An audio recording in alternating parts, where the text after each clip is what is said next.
desabilitar os comentários. Vamos seguir aqui Pronto. Desativei. Isso. E vamos esperar o pessoal chegar. Pessoal aí, Florida. Vê se tá bom. Tá bom. 3 pessoas. 7. Não é isso?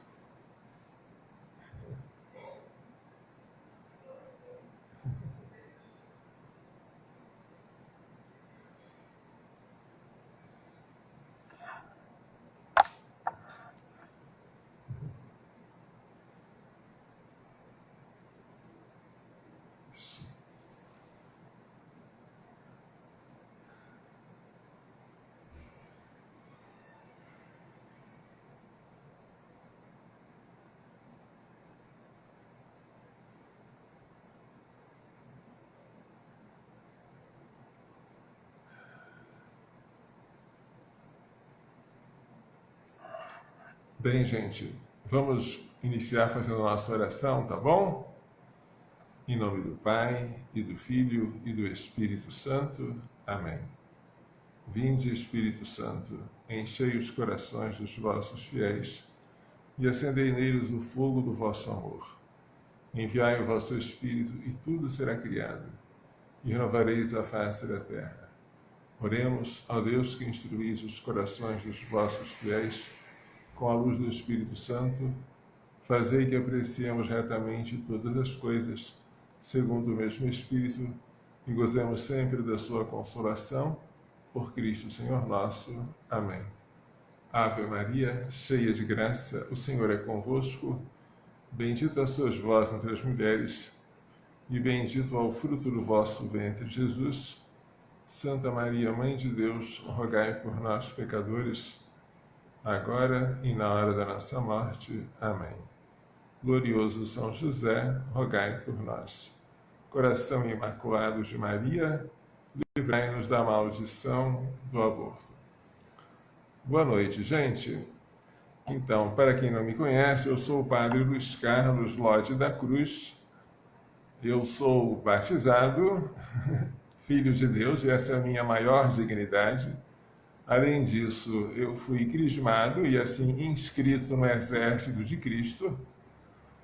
E eu recebi também o sacramento da ordem, que me tornou sacerdote ministerial, com o poder e a missão e a grandíssima responsabilidade de oferecer o sacrifício de Jesus sobre o altar, agindo na pessoa de Cristo. Fora isso, que é o mais importante para mim, eu também sou engenheiro eletrônico pela Universidade Federal do Rio de Janeiro, bacharel em Direito pela Universidade Federal de Goiás, advogado inscrito na OAB e doutor em Bioética pelo Ateneu Pontifício Regina Apostolorum, em Roma. Venho aqui falar com vocês sobre o caso da menina Crésia, aquela menina de 10 anos de São Mateus, aquela menina de São Mateus do Espírito Santo, que foi abortada em Recife, depois de ter sido, digamos, sequestrada ou raptada pelas feministas que conseguiram, como anos atrás fizeram com a menina de Alagoinha, em Pernambuco, uma ação ágil e coordenada para fazer com que o aborto fosse feito da maneira mais rápida possível e com o mínimo de oposições. A criança abortada tinha 23 semanas, era uma menina, uma criança que, se fosse nascida, poderia até ser colocada numa incubadora. E o médico que se ofereceu para fazer o procedimento, entre aspas, que nada mais é que um assassinato, para matar tal criança, segundo a informação da deputada estadual Tércia, ele injetou cloreto de potássio no coraçãozinho do neném. É uma maneira de fazer com que o neném já saia do ventre materno morto, porque se ele simplesmente induzisse o parto ou o aborto com misoprostol, a criança sairia viva, choraria e depois seria muito difícil para ele matá-la. Mesmo que ele jogasse a criança numa lata de lixo para esperar morrer, poderia ser que, para a infelicidade dele, ela não morresse.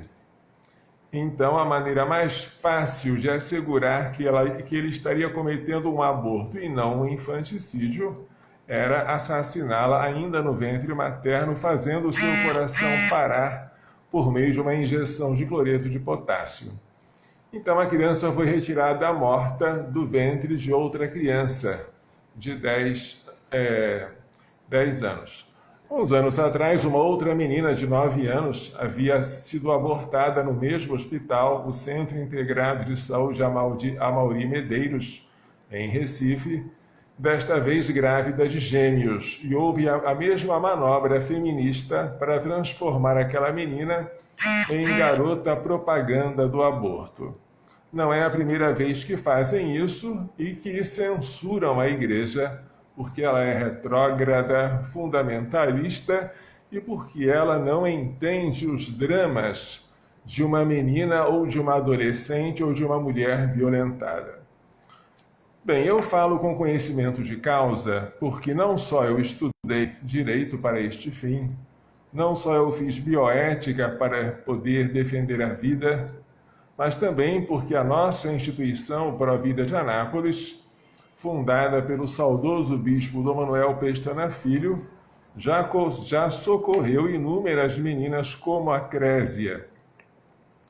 Meninas, adolescentes, estupradas por pai, por padrasto, é uma coisa, infelizmente, muito comum, só que o aborto é mais monstruoso que o estupro. O estupro é um crime hediondo, mas pelo menos o estuprador poupou a vida da mulher, senão ela não estaria grávida. Aquele que faz um aborto após um estupro, ele comete um crime pior que o do estuprador. E se alguém pensa que este crime vai aliviar a saúde da menina, mesmo que seja só a saúde mental, engana-se totalmente. A mulher que foi estuprada, depois que ela faz um aborto, ela adquire um trauma tão grande que é dificílimo curar. Entre tantos exemplos que eu poderia citar, cito o exemplo de 2 moças de Costa Rica, cuja capital é São José. Essas moças foram violentadas no mesmo dia e as 2 ficaram grávidas por coincidência. Uma delas fez aborto, a outra não. As 2 se encontraram depois e aquela que não havia feito aborto, com o neném no colo, recebeu um olhar de inveja da outra que estava sem criança. Como eu te invejo, Eli. Era Elizabeth o nome dela. A outra se chamava Carol. Como eu não deveria ter feito aborto. Depois de algum tempo, quando Carol foi saber notícia da sua amiga Eli, quando Eli foi saber notícia da sua amiga Carol, ela havia se suicidado. Primeiro foi o estupro, depois o aborto como remédio para o estupro, depois o suicídio como remédio para um aborto. Um remédio pior do que o outro. Quem defende o aborto em caso de estupro, eu só posso dizer que é uma pessoa que não sabe o que fala.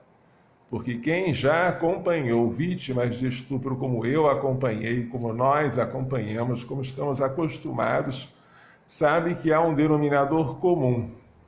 Depois que a criança nasce, a mãe não só não rejeita a criança, não só não relembra a violência sofrida ao olhar para a criança, o que é um absurdo contido nos livros de direito penal, mas ela adquire pelo neném um afeto especial. E ela sabe explicar o motivo.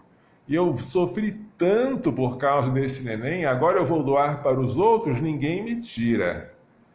Então, o estupro aumenta o amor da mãe pelo neném. Isto faz parte da psicologia feminina.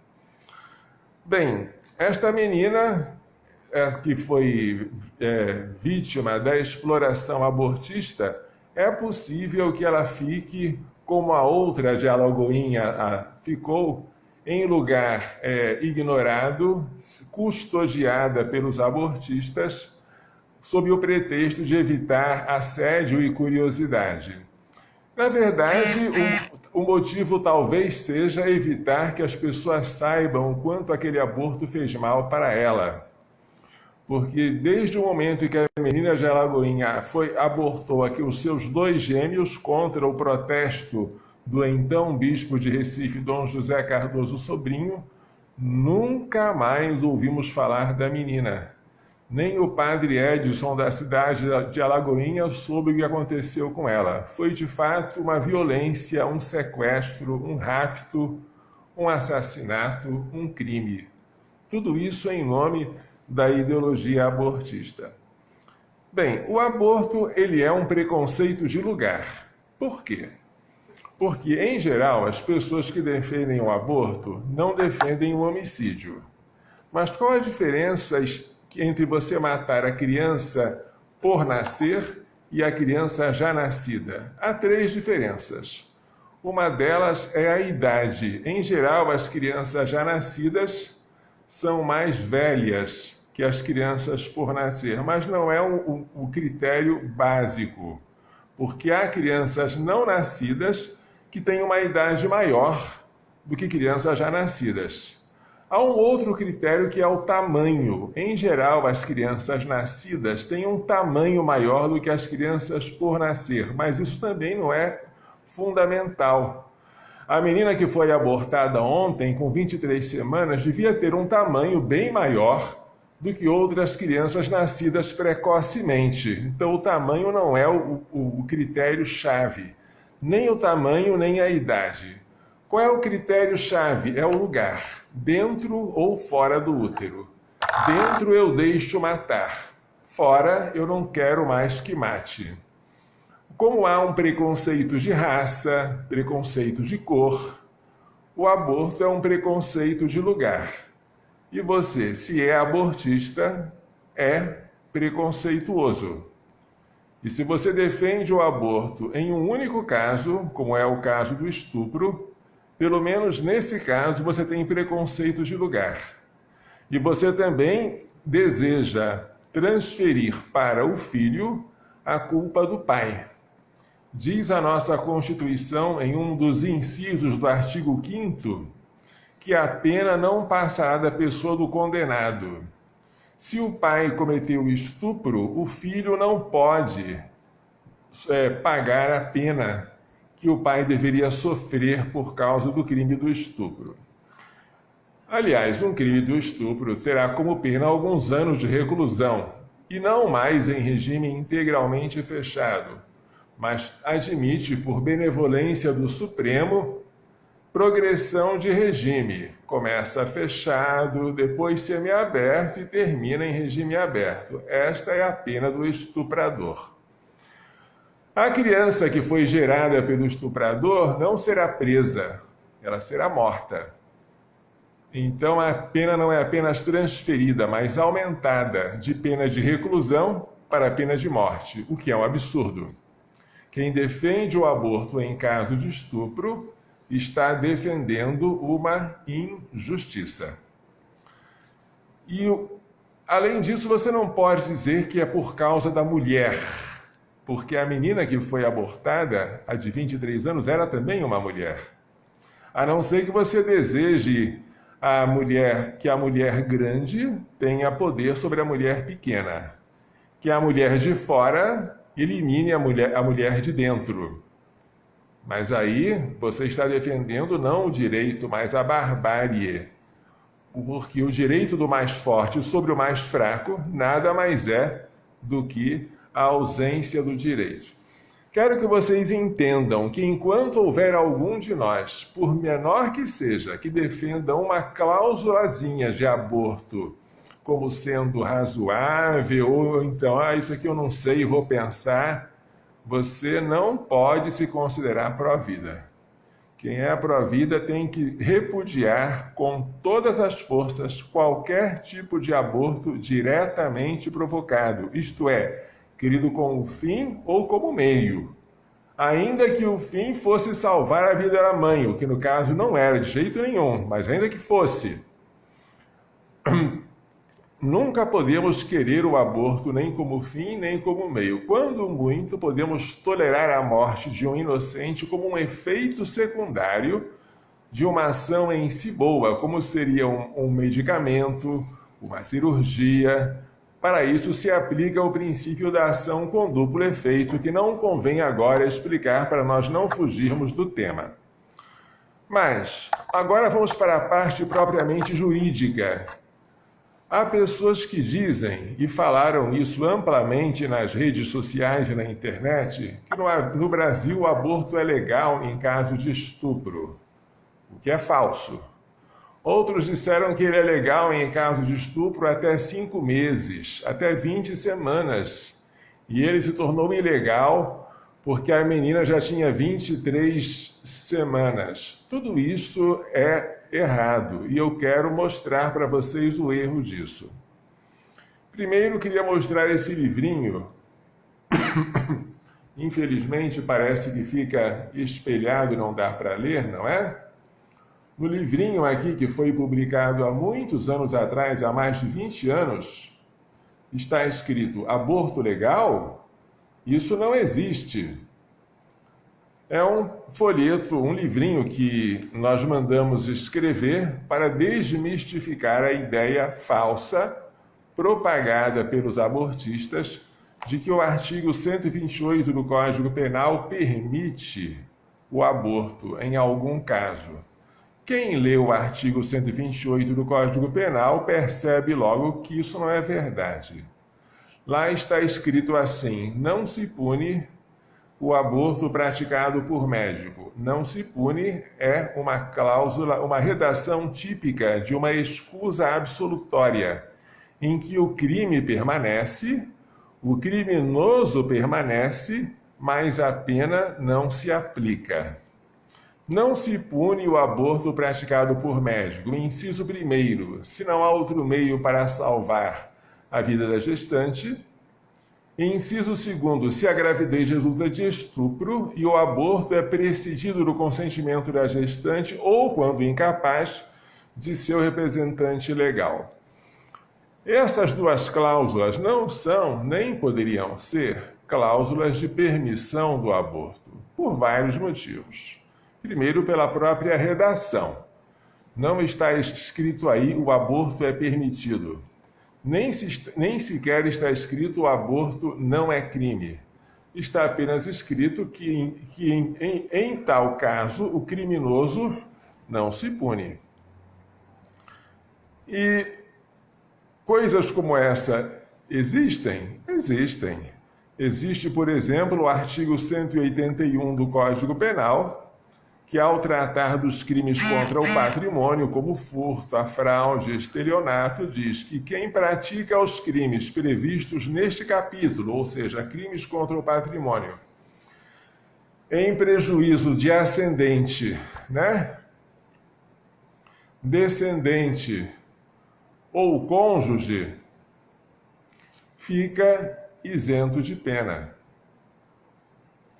Então não se pune os crimes contra o patrimônio, por exemplo, o marido que passa um cheque sem fundo para a mulher, estelionato. O filho que furta R$100 da carteira do pai sem ele saber, furto.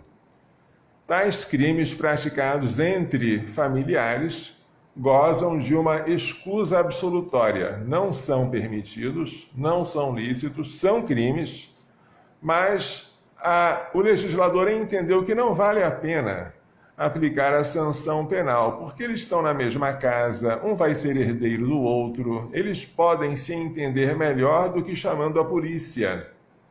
Não há necessidade disso, você pode até fazer uma ação civil de reparação de danos, mas a ação penal não precisa. É assim que entendeu o legislador. Então, não há punição para o filho que furta do pai, o que jamais significa que o filho tenha o direito de furtar do pai.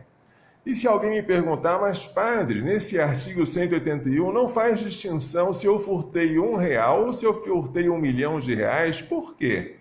Porque você não tem direito de furtar. Se não existe direito, para que fazer distinção? O que existe é uma mera não aplicação da pena. É uma mera escusa absolutória. Mas, padre, será que isso não foi recepcionado pela Constituição de 1988? Resposta: se tal artigo fosse um direito ao furto, claro que não teria sido recepcionado, porque a Constituição garante o direito à propriedade. Mas se é apenas a não aplicação de uma pena, nada impede. Não há obrigação de você aplicar pena para os crimes em todos os casos e em todas as circunstâncias. O que há é uma obrigação do Estado de proteger o indivíduo contra os seus direitos, contra a violação dos seus direitos. Às vezes, a melhor maneira é a sanção penal, outras vezes não. No caso do favorecimento pessoal de criminoso, no artigo 348 do nosso Código Penal, fala-se do crime que comete aquele que ajuda um criminoso a se esconder da polícia. Favorecimento pessoal de criminoso.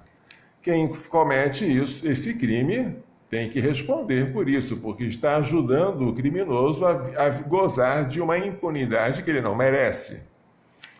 Mas há uma cláusula neste artigo 348 que se quem presta auxílio é ascendente, descendente, cônjuge ou irmão do criminoso, fica isento de pena. Não que a mãe tenha o direito de esconder o seu filho da polícia, mas se ela fizer, após o fato consumado, ela não será punida. Mas a vizinha que ajudou-a a cometer o favorecimento pessoal, a vizinha não tem essa imunidade penal, ela será punida. Se eu furto do meu pai, eu não tenho pena a mim cominada, mas o meu colega que me ajudou a furtar, ele vai responder, porque a escusa absolutória aplica ao criminoso e não ao partícipe do crime. No caso do artigo 128, o que nós temos? Nós temos uma não aplicação de pena para o médico que pratica o aborto quando a gestante consentiu e quando a gravidez foi resultante de estupro. E se a gestante for incapaz, como é o caso desta menina de 10 anos? Então, neste caso, o médico que comete esse crime, ele só não vai responder, ele só não vai ser preso, né? Só não vai responder penalmente por aborto, se os pais ou representantes legais da menina tiverem dado o seu consentimento. Lembremos sempre que aquilo que o médico faz não é lícito, nem é permitido, é um crime. Se é crime, nunca poderia ser feito num hospital, muito menos no hospital público, com o dinheiro de nosso imposto. Se o aborto é crime em qualquer caso, ainda que a gravidez resulte de estupro, haja ou não haja cominação legal, aplicação de pena, então o Estado não pode financiar o crime. Este foi o meu tema da minha monografia jurídica, o meu trabalho de conclusão de curso, quando eu terminei Direito. Sei que é difícil ler porque os livros ficam ao contrário, não é? Na tela, mas o TCC está escrito: o aborto na rede hospitalar pública, o Estado financiando o crime. Este livro, que depois foi aprovado, esta monografia que foi aprovada com a nota máxima e a orientadora recomendou que fosse publicado, tornou-se este livro e vocês podem lê-lo em PDF na página do Provida de Anápolis. O que esse livro diz? Que não existe aborto legal no Brasil. Que a não aplicação da pena ao crime não significa, nem pode significar, a aprovação do crime. Que se houvesse, por absurdo, um direito ao aborto, o último lugar onde ele deveria estar escrito seria um Código Penal, porque o Código Penal não é um código de direito, mas de crimes. Se houvesse um direito de matar uma criança, esse direito deveria estar no Código Civil, como existia na Lei das 12 Tábuas, que permitia ao pai de família matar o filho recém-nascido se percebesse que ele é disforme. No direito romano existia isso, mas era um direito civil. Se houvesse no Brasil, por absurdo, um direito de matar uma criança, não estaria no Código Penal, mas no Código Civil.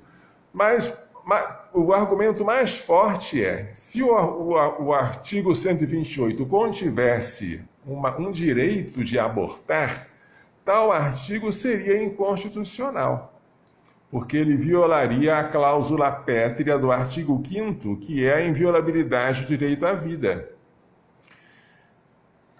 Violaria também uma outra cláusula pétrea de um inciso do artigo 5º, que é não se pode transferir a pena da pessoa do condenado para uma outra pessoa, como é a criança. Então, se você quiser salvar o artigo 128, você tem que interpretá-lo tão somente como uma não punição do crime após o fato consumado, mas não antes. Disse, digo e repito, não existe no Brasil permissão para abortar. Só que uma mentira repetida muitas vezes passa a ter ares de verdade. E quando a gente vai para a faculdade, a gente aprende muitas vezes a não pensar, mas a repetir, a responder conforme a gente ouviu e a passar na prova desse jeito, inclusive em faculdade de Direito.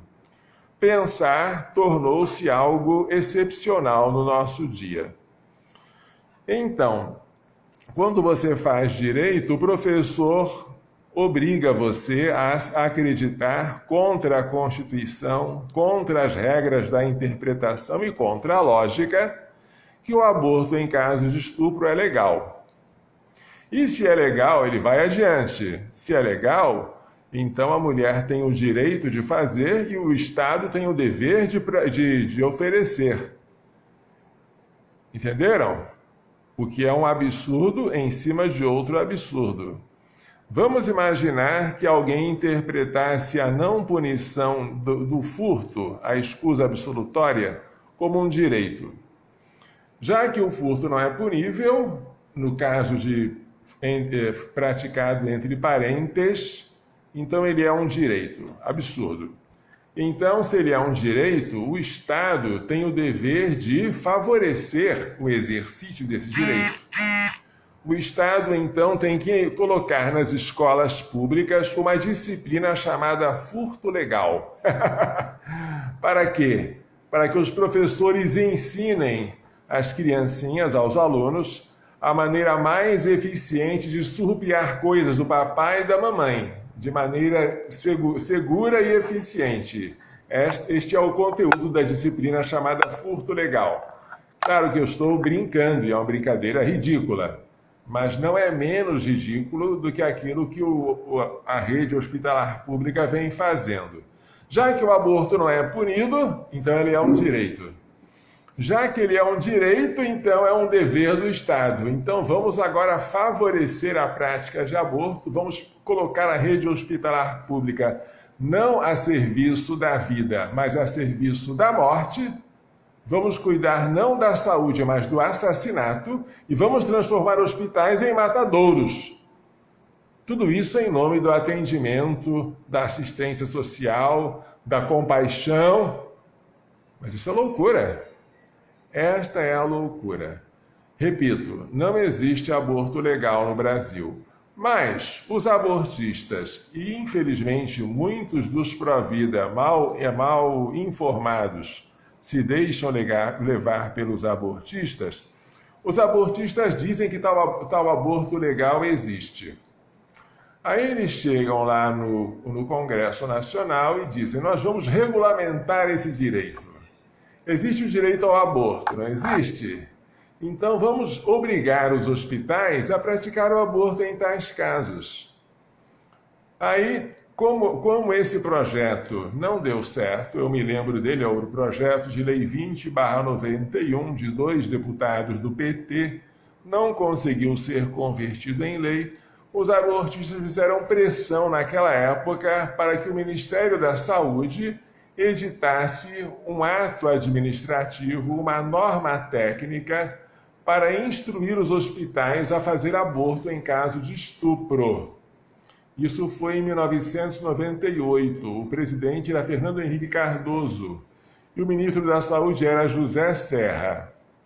Em novembro de 1998, José Serra assinou uma norma técnica chamada Prevenção e Tratamento dos Agravos resultante da violência sexual contra mulheres e adolescentes. E nessa norma ele ensinava como matar criancinhas. Até se a criancinha é muito pequena, você mata com um microaborto, com a pílula do dia seguinte, com o DIU, com o protocolo DIU-SP. Se a criança é um pouco maior, você mata esquartejando pela curetagem ou aspirando em pedacinhos, que é o aborto por sucção. Se a criança é um pouco maior ainda, até 5 meses, você expulsa com misoprostol, conhecido como Citotec. A criança nasce viva, chora e depois morre. E acima de 5 meses, ele aconselhava a não abortar. Então é um critério que ele adotou, que a norma técnica adotou. Até quantos meses o aborto é legal no Brasil? 0. O Brasil não autoriza aborto em nenhuma etapa da gestação. Mas a norma técnica do aborto resolveu colocar um limite de 5 meses. Mas essa norma ela é ilegal, ela é arbitrária, ela é um abuso de autoridade.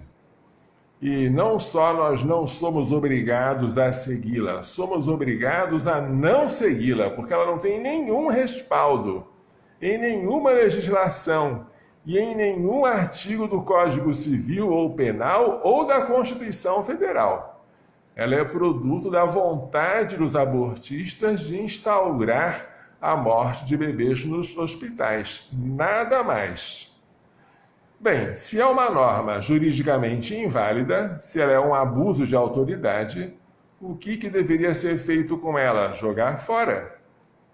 Só que os presidentes que vieram depois de Fernando Henrique Cardoso, que foram Lula, Dilma, Temer, não gozavam do nosso favor.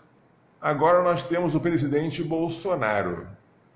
O presidente Bolsonaro tem o dever, se ele for verdadeiramente pró-vida, de corrigir o erro do seu antecessor, Fernando Henrique Cardoso. Fernando Henrique Cardoso errou gravemente ao permitir que o seu ministro José Serra assinasse uma norma técnica para introduzir a matança dos inocentes nos hospitais públicos, de maneira imoral e ilegal, além de inconstitucional. Foi um abuso de poder. O dever de um administrador, quando percebe que o seu antecessor cometeu abuso de poder, é corrigir o erro. Então, se o presidente Bolsonaro, no qual eu votei, e votaria de novo, apesar de todas as críticas que vêm sobre ele, e apesar dos defeitos que todos nós temos, ele também tem.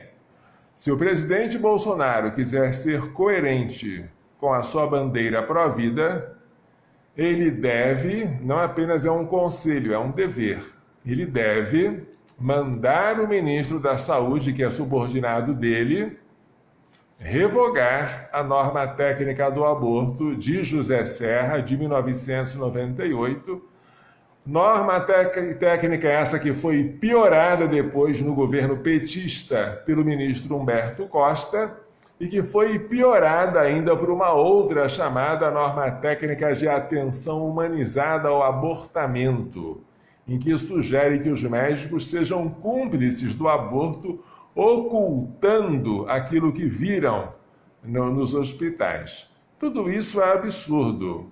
Um presidente pró-vida deve corrigir o erro simplesmente por ele ser erro. E se disserem, presidente Bolsonaro, você está tirando o direito de fazer aborto, ele dirá, esse direito nunca houve. Houve, durante os anos atrás, abuso de direito. E eu agora quero tirar esse abuso. Nossa Constituição não permite a morte de inocentes, muito menos de crianças. Nosso Código Civil diz que a lei põe a salvo desde a concepção os direitos do nascituro. O Pacto de São José da Costa Rica, do qual o Brasil é signatário, afirma que pessoa é todo ser humano, sem distinção de vida intra e extrauterina. O artigo 128 apenas exclui a aplicação da pena, mas não o crime nem a ilicitude. Portanto, eu, presidente, coerente com o meu ordenamento jurídico, com a Constituição a que eu respeito, com os pactos internacionais que o Brasil firmou, só tenho uma opção: revogar as normas técnicas do aborto. Digo isso porque, se o presidente fizer isso, virá sobre o Brasil a paz, não a paz que o mundo dá. Não estou dizendo que, se o presidente fizer isso, as feministas não vão persegui-lo, que a Rede Globo nunca mais vai fazer notícias contra ele, não estou prometendo nada disso. Mas estou dizendo que, se o presidente Bolsonaro destruir o aborto do nosso país, impedir que o nosso dinheiro seja utilizado para matar crianças, como foi usado ontem para matar esse bebê de São Mateus, abortado em Recife. Se o presidente fizer isso, ele vai acabar com o maior inimigo da paz, que é o aborto, segundo palavras de Santa Teresa de Calcutá. Nós não devemos alimentar a ideia de que teremos um Brasil próspero, feliz, sadio e harmonioso, enquanto profissionais da saúde, com a permissão do governo federal, permissão esta ostensiva ou não, seja como for, estiverem matando bebês. Isso não pode acontecer. Então eu conclamo vocês que estão participando desta transmissão ao vivo a se juntarem a mim, porque se o presidente tiver medo de fazer isso, digam: presidente, se você fizer, conte comigo. Eu estou disposto, com a graça de Deus, a morrer por esta causa e a arrastar outros comigo que morram também por essa causa. E acreditem, feminista não morre pelo aborto. Ela pode ganhar dinheiro pelo aborto, mas morrer por essa causa ela não faz. Nós, pró-vida, estamos dispostos a dar a vida para salvar a vida alheia, com a graça de Deus. Entristece-me muito que a ministra Damares, por quem eu tenho grande admiração e conheço até quando ela era assessora do senador Magno Malta, não tenha dado no seu Facebook uma declaração peremptória contra o aborto que estava para ser realizado. Até mesmo ela disse, segundo o que eu li, que a decisão cabia à família, à menina, aos médicos. E eu pergunto, ministra Damares, a decisão não cabe a Deus, que disse não matarás? A decisão não cabe ao poder público, que representa a Deus na terra?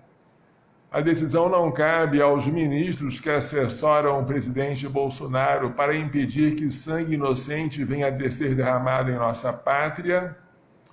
Eu notei na ministra Damares, repito, pela qual tenho grande admiração, uma certa falta de coragem neste momento em que ela precisava agir. Ela, como mulher, deveria ser a primeira a demonstrar a sua vocação à maternidade, gritando contra esse assassinato brutal que foi feito em outra mulher, uma criança de 23 anos do sexo feminino, uma menina, certo? Mas não estou aqui para apontar defeitos sobre os outros, nem para ocultar os meus defeitos. Estou apenas dizendo que se nós queremos que bênçãos caiam sobre o Brasil, todos nós queremos, temos que eliminar as fontes de maldição. E a primeira delas é o aborto. O nosso bispo anterior de Anápolis, nosso antigo bispo, Dom Anel Pestana Filho, cunhou uma jaculatória que eu faço questão de repetir muitas vezes. Coração Imaculado de Maria, livrai-nos da maldição do aborto. E agora que o aborto já foi feito, o que a gente faz com o doutor Olímpio, lá do CISAM, do hospital que fez o aborto? O que a gente faz com aqueles que cooperaram para que esse aborto fosse praticado? A gente deve pedir a instauração de um inquérito policial. Mas, padre, não foi legal? Não, legal não, foi um crime. Mas foi um crime que teve isenção de pena. Isso aí quem vai ver é a polícia.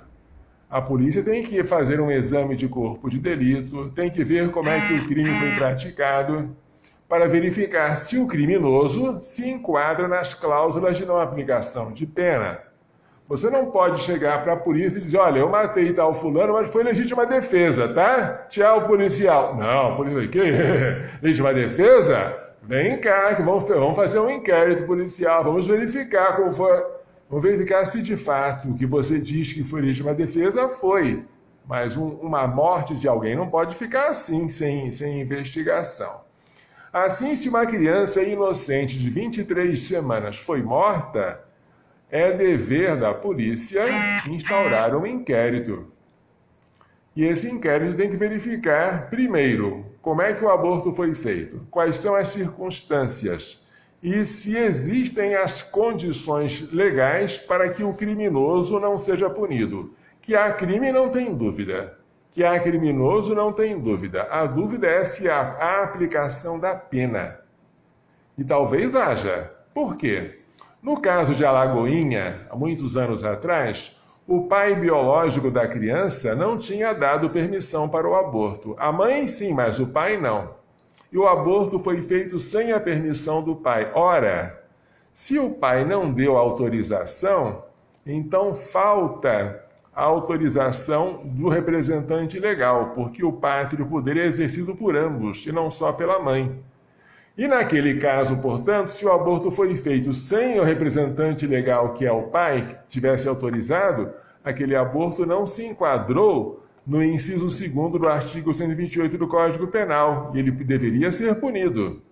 Isso, mas não houve investigação, tudo foi abafado, né?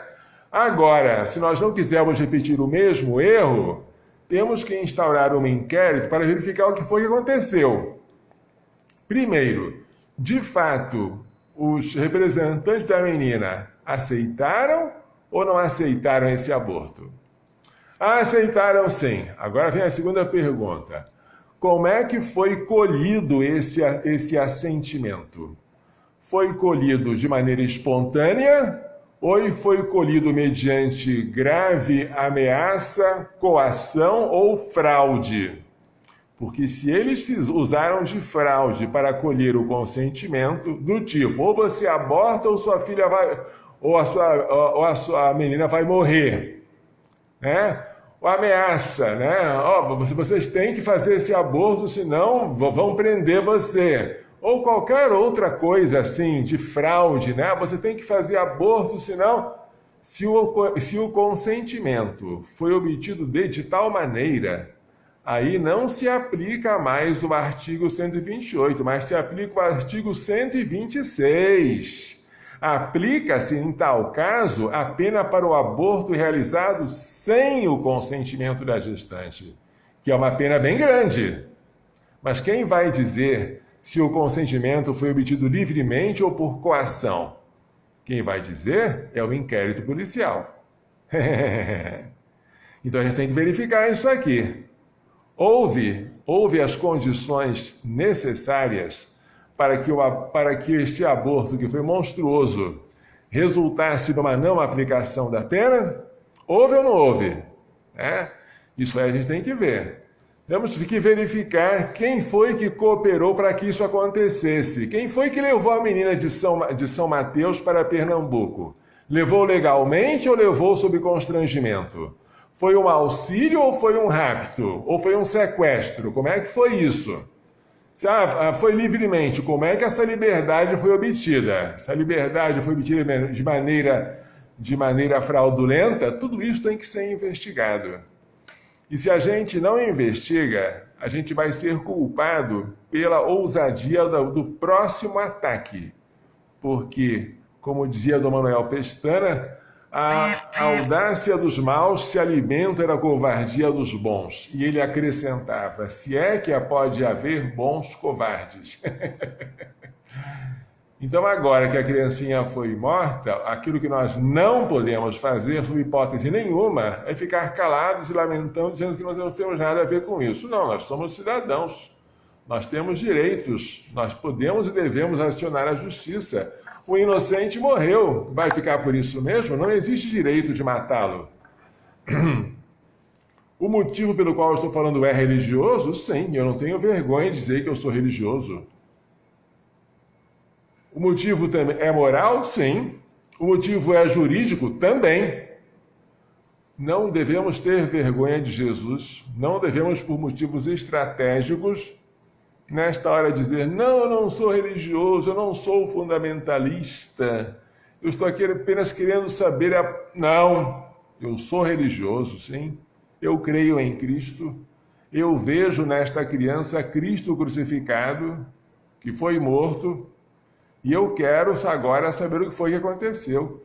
De acordo com o direito brasileiro, quem vai se responsabilizar por tal assassinato?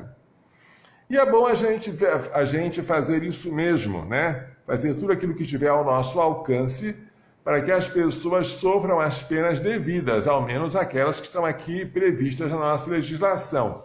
Sejam sanções penais, sejam sanções administrativas ou outras. Mas, além da revogação dessa norma técnica, que é um imperativo do presidente Bolsonaro, que eu faço agora publicamente a ele, faço porque eu votei nele, e muita gente votou porque eu também votei, há um dever de nós aprovarmos um projeto da deputada Cristo Nieto que revoga o artigo 128 do Código Penal, destruindo e acabando por completo não só com o aborto, mas até com a não aplicação da pena. Aí os abortistas não terão sequer pretexto para mentir. Porque eles dizem que existe direito onde existe não aplicação. Se nós destruirmos também a não aplicação da pena, não haverá sequer pretexto para mentir. E eu dou meus parabéns públicos à deputada Cris pelo projeto que ela protocolou, com incompreensão até de amigos pró-vida, o que para mim é muito triste. E lamento que o presidente da Câmara, Rodrigo Maia, até hoje esteja retendo a tramitação deste projeto, guardando na sua gaveta, fechando no seu gabinete e não querendo dar um simples despacho para encaminhar esse projeto até a votação no plenário, como seria seu dever fazer. Peço o apoio de todos vocês. Peço que nós não nos calemos diante dessa situação e que nós usemos a mesma linguagem, porque o que fez com que os homens se separassem e a Torre de Babel ficasse inacabada é que eles usaram línguas diferentes. Foi o castigo de Deus pelo orgulho humano. Se nós usarmos línguas diferentes, nunca chegaremos a lugar nenhum. O aborto legal não existe. Se você disser que o aborto legal existe, então você e eu estaremos usando linguagens diferentes. com boa intenção, mas estaremos no mesmo time fazendo gol contra. Que isso? Se o aborto não é permitido em nenhuma etapa da gestação, e se você diz que o aborto é permitido até o 5º mês, isso é um gol contra. Você está usando uma linguagem diferente. Se o aborto não pode ser praticado em nenhum caso, e você diz que o aborto é legal em caso de estupro, você está usando uma língua diversa da minha, e o que os outros vão dizer? Se pelo menos a mídia pró-vida falar a mesma linguagem, já será uma grande coisa. O que me entristece muito é ver que até os pró-vida usam palavras equivocadas, expressões infelizes e outras coisas que são ignorância jurídica, né? E nós não podemos fazer isso. No Brasil não existe nenhuma lei permitindo o aborto. O que existe é uma monstruosidade que não deve nem ser mencionada, que é uma decisão judicial do Supremo, da ADPF 54, admitindo a prática do aborto de crianças anencéfalas. Mas como foi uma exorbitância de poderes, uma invasão de competência, quando o Supremo resolveu legislar, né, reformando a Constituição e criando lei por seu próprio prazer, ao seu bel prazer, essa decisão do Supremo não é lei e eu não a considero como tal. Aborto legal no Brasil não existe. E nós pró-vida, temos que nos manter firmes nisso. Não existe aborto legal, isso não existe. Esta aqui são 2 crianças que foram concebidas em um estupro. Já faz muito tempo, mais de 20 anos, devem ser adultas agora, né? Mas elas foram colocadas na contracapa desse livrinho, porque se você é a favor do aborto em tal caso, se você se você for coerente, você deve também admitir que depois do nascimento, tais criancinhas sejam mortas, porque elas continuam sendo filhas de um estupro. Eu conheço pessoas adultas, filhas de estupro. Que tal matá-las? Ah, não, padre. É menos covarde matá-las adultas do que matá-las no ventre materno. Conheço pessoas adultas e mulheres. Para quem acha que o aborto é um direito da mulher, mulheres filhas de um estupro. Como de costume, essas moças são muito queridas pelas suas mães. As mães podem ter outros filhos, mas o filho do estupro é o preferido. Por quê? É aquele que deu mais trabalho. Por que Nossa Senhora gosta tanto de nós? Porque ela nos ama tanto, porque nós demos muito trabalho para ela, ao pé da cruz. Assim são as mães. Se quisermos aliviar o sofrimento de uma mulher vítima de violência sexual, deixemos que a criança nasça e seja colocada nos seus braços. Esse é o maior remédio. Se quisermos arruinar a cabecinha dela e aquilo que resta de esperança, deixemos que ela faça um aborto. Mas isso é uma crueldade sem limites, que eu peço que você denuncie. Esse livro aqui que eu falei para vocês, Aborto na Rede Hospitalar Pública, o Estado Financiando o Crime, você pode baixar em PDF no site do Provida, tá?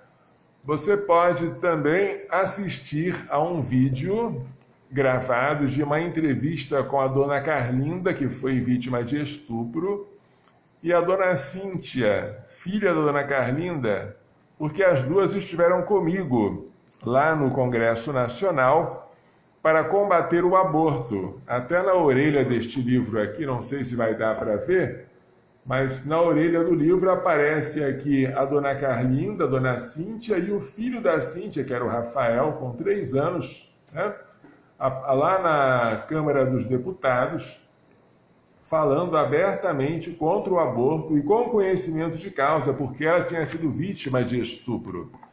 E os deputados maldosamente diziam que a criança concebida em tal caso não é uma criança, é um lixo. E aquela mulher, fruto de um estupro, estava lá, sendo chamada de lixo. Que coisa horrível.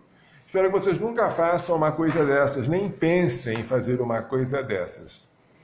Então, crianças, a coisa é muito séria.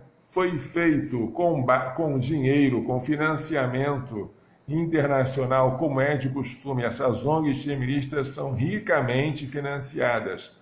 Um atentado horrendo contra a vida de um inocente e de um indefeso, um pecado que clama aos céus por castigo, e nós devemos desagravar a Deus pelo que aconteceu e fazer o que está ao nosso alcance em termos de pedir, de pressionar e de exigir das autoridades públicas, a começar pelo presidente da República, que destrua qualquer vestígio de aborto da nossa administração e da nossa legislação.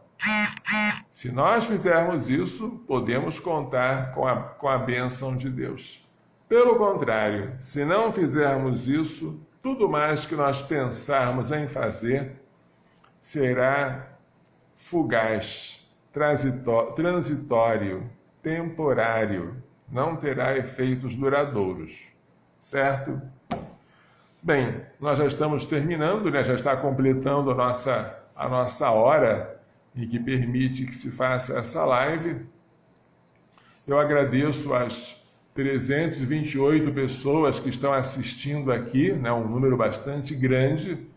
Espero que vocês depois possam assistir, porque vamos deixar salvo, né? Pelo menos durante o tempo, né? em que fica salvo no Instagram. E espero que vocês façam divulgação da matéria. É hora de nós juntarmos as mãozinhas, porque o aborto é diabólico. Ele é do pai da mentira e do homicídio desde o princípio, que é o demônio. E o diabo a gente vence com exorcismo e com oração, especialmente com adoração eucarística, mãos juntinhas e joelho no chão. Vamos dar uma bênção final para a gente terminar então a nossa live. O Senhor esteja convosco. Pela imposição de minhas mãos sacerdotais e pela invocação da bem-aventurada sempre Virgem Maria, de São José, seu castíssimo esposo, de São Luís Gonzaga, de São Luís Maria Grande de Montfort, de Santa Diana Beretta Mola, de São Miguel, São Gabriel, São Rafael, de todos os anjos e santos, abençoe-os, proteja-os e guarde com toda a bênção no céu e da terra, Deus Todo-Poderoso, Pai, Filho e Espírito Santo. Amém. Glorioso São José, rogai por nós. Coração Imaculado